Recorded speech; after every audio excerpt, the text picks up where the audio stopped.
Free খাবার জন্য কত ছলনা করে সৌদিরা। মাত্র 5 মিনিট হয়েছে অর্ডার দিয়ে বলতেছে অর্ডার কই। অর্ডারটা রিসিভ করার পর আমি যখন রেস্টুরেন্টের দিকে যাচ্ছিলাম তখন কাস্টমার আমাকে ফোন দিয়ে বলতেছে যে খানা ঠান্ডা হলে নাকি নিবে না। দেখেন আপনাদের হোয়াটসঅ্যাপে কি পাঠাইছে শুনেন।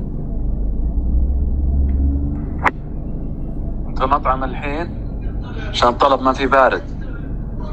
আচ্ছা আপনারাই বলেন তো 5 মিনিটে কি অর্ডার রেডি হওয়া সম্ভব?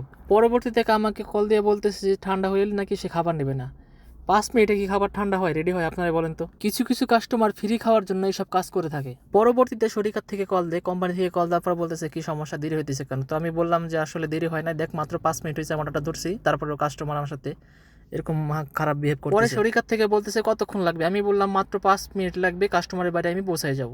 কাস্টমার যখন দেখলো কোম্পানির কাছে কমপ্লেন করার পর কোনো রিয়াকশন হলো না, তখন কাস্টমার আমাকে ফোন দিয়ে বলতেছে যে ঠিক আছে সমস্যা নাই, আস্তে আস্তে আয়। ভাষা জানার কারণে আল্লাহর রহমতে আমার কোনো সমস্যা হয়নি।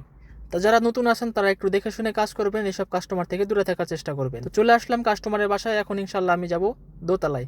কাস্টমার বলতেছে ওর রুম নাকি 28 নম্বর, ও অপেক্ষা করতেছে রুমের সামনে অলরেডি এসে দাঁড়ায় আছে। আমি চেষ্টা করতেছিলাম কাস্টমারকে তাড়াতাড়ি খাবারটা দিতে, কারণ পরবর্তীতে কাস্টমার কি থেকে কি করবে তার কোনো নিশ্চয়তা নাই।